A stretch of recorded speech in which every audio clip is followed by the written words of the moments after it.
जैसे कि आप सबको पता है कि वर्ष 2024 की बोर्ड परीक्षा स्टार्ट होने वाली है, लेकिन इसी सिलसिले में बहुत सारे बच्चे भयंकर गलती करते हैं अपने परीक्षा में।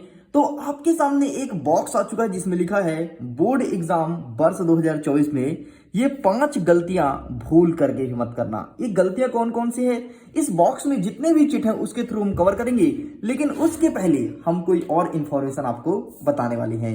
देखिए यहाँ पर स्पष्ट रूप से लिखा है कि बोर्ड परीक्षा वर्ष 2024 में भूल करके भी ना करें ये 5 बड़ी गलतियां।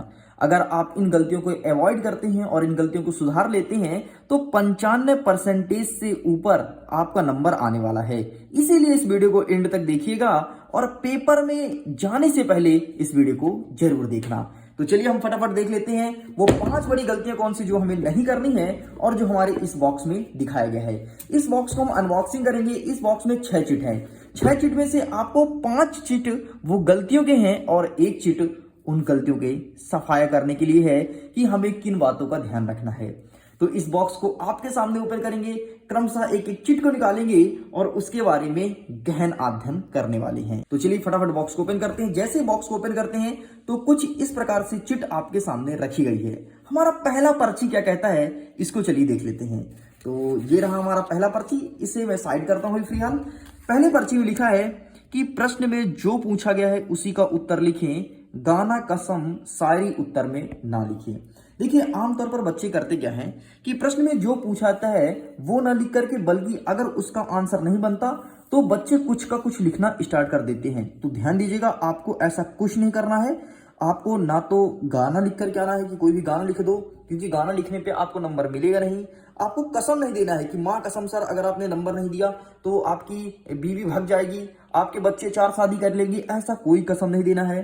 और शायरी मत लिखना कि हाय रब्बा मेरी दिल की सांसें चैन उड़ा ली गई, ऐसा कोई शायरी लिख करके मत आना।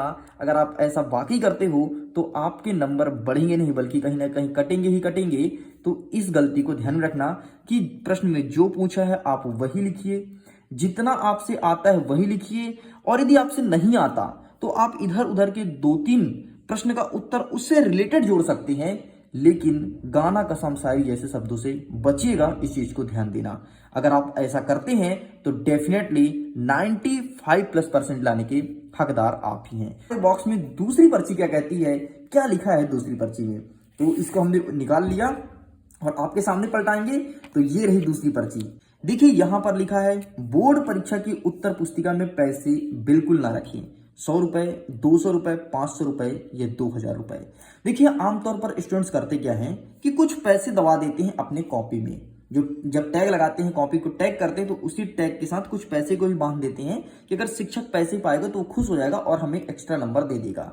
मैं आपको बता दूं बेटा, कॉपी चेक करते हैं तो वहां पर 4 से 5 शिक्षक एक साथ बैठे होते हैं, और अगर आप पैसे रख करके आते हैं तो पैसे तो आपके चले ही चले जाते हैं, लेकिन वहां पर आपके कॉपी का और आपका मजाक उड़ाया जाता है 4-5 शिक्षकों के बीच में कि बताइए कैसा स्टूडेंट है, अपने शिक्षक को रिश्वत देता है, मतलब ये स्टूडेंट्स बहुत अच्छा नहीं है, तो डेफिनेटली पढ़ने में भी अच्छा नहीं होगा, तभी जाकर के इसने रिश्वत रखा है।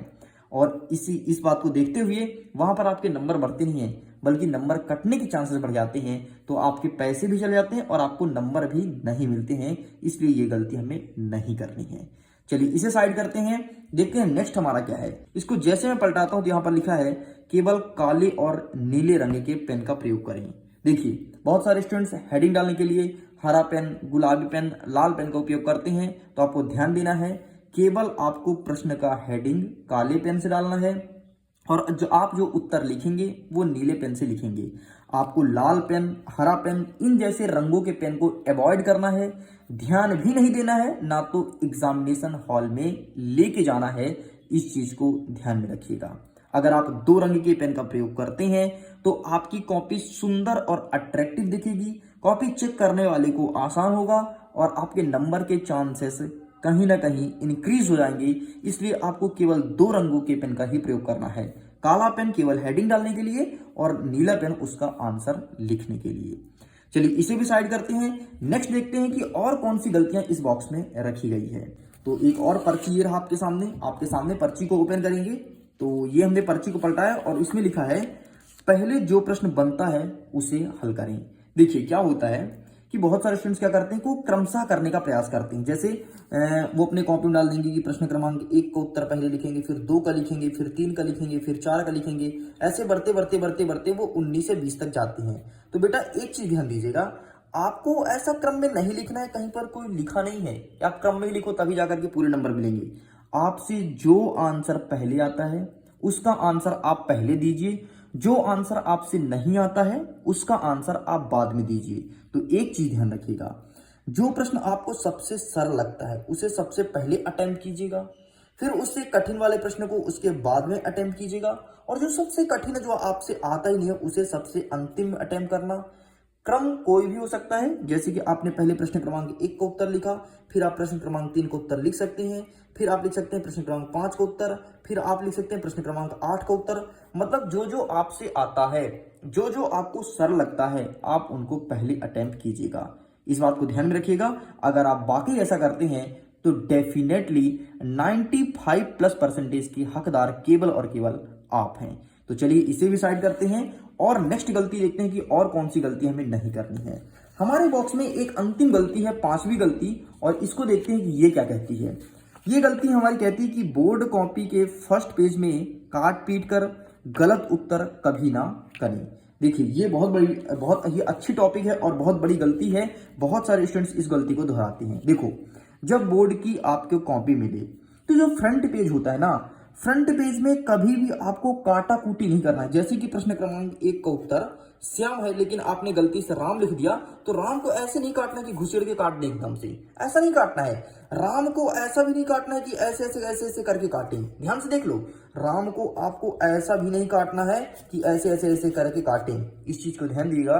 सिंपल सा, अगर आपसे गलती हो गई है किसी कारणवश, तो आपको राम जैसे लिखा है तो राम को लिख के ऐसे काट दीजिए, बस इतना आपको कट लगाना है। इस चीज को ध्यान रखिएगा। इसीलिए फर्स्ट पेज पे नहीं, प्रयास कीजिएगा कि 1 से लेकर के 5 पेज तक हम बिल्कुल काटा पीटी ना करें, और अगर गलती हो भी जाती है किसी कारणवश तो हम इन जैसे एक कट का चिन्ह का प्रयोग करके और आंसर को काट सकते हैं। बाकी इनको बिल्कुल अवॉइड कीजिएगा। ये जो 3 ऊपर बताए हैं इनको बिल्कुल नहीं करना है। अगर आप ऐसा करेंगे तो आपको नंबर नहीं मिलेंगे, बल्कि जो शिक्षक का नजरिया है आपके प्रति वो बुरा हो जाएगा और आपके नंबर कटने के चांसेस ज्यादा बढ़ जाएंगे। तो ये गलती आपको नहीं करनी है। 1 से लेकर के 5 पेज तक कम से कम आप बिना काटी पीटे स्वच्छता पूर्वक साफ सुथरा अपने कॉपी को लिखिए। डेफिनेटली आप 95+ % की हकदार हैं। तो इस प्रकार से ये पूरे 5 के 5 कार्डबोर्ड हमारे कंप्लीट होते हैं, जो गलती हमें अपने एग्जामिनेशन हॉल में नहीं करनी है। पूरे 5 की 5 गलतियां यहां पर हैं। अब चलिए हम देख लेते हैं कि आखिरकार हमें किन बातों को ध्यान में रखना है और एग्जाम हॉल में हमें अटेम्प्ट करना है। तो एक हमारी अंतिम पर्ची है जिसके थ्रू हम देखेंगे हमें कौन सी बातें याद रखनी है ताकि हम एग्जाम में बेहतर मार्क्स गेन कर सकें। तो इसको जैसे मैंने ओपन किया तो यहां पर लिखा है क्या करें।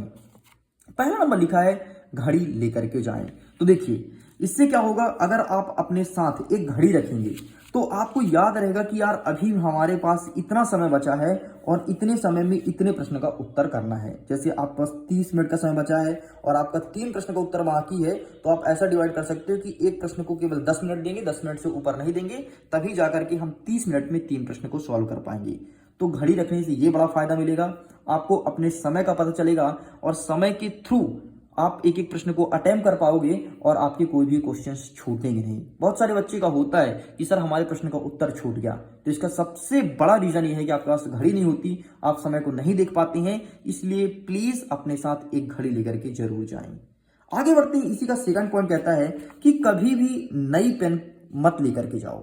मतलब इसका मतलब ये है कि जैसा नया पेन है, ठीक है, तो नया पेन आप लेकर के जाओगे तो हो सकता है नया पेन खराब हो, उसका जो छर्रा होता है, निब होता है वो खराब हो, टूटा हो, या फिर हो सकता है कि पेन पहले से ही नहीं चल रहा था और आपने रख लिया, है ना। तो कई सारी समस्याएं होती हैं। और यदि आप अपने पुराने पेन से आंसर को लिखते हैं तो पुराने पेन में आपकी प्रैक्टिस बहुत अच्छी होती है, पुराने पेन की पकड़ आपके हाथ के अकॉर्डिंग होती है कि आपका हाथ कैसा है, आप कैसे पकड़ते हो, तो उसमें आप स्पीड से आंसर लिख पाओगे।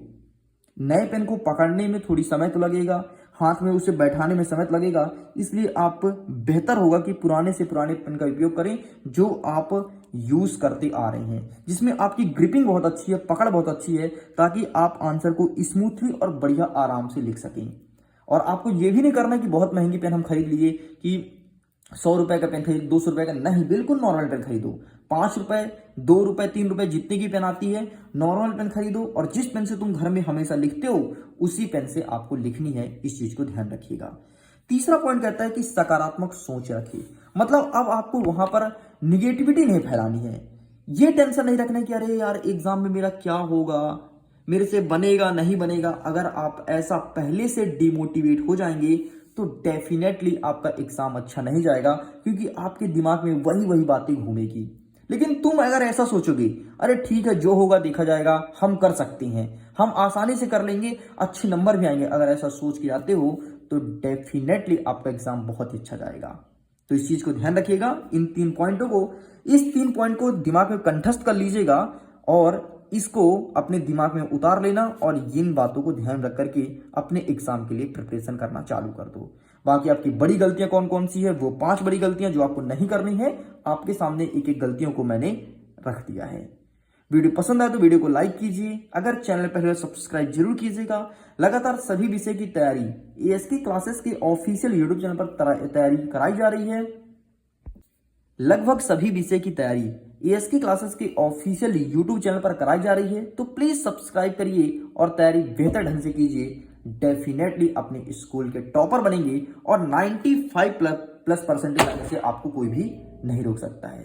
तो ये है वीडियो एंड। वीडियो पसंद आया तो वीडियो को लाइक करिए, दोस्तों के साथ शेयर कीजिए और पहले सब्सक्राइब जरूर कीजिएगा। Bye bye.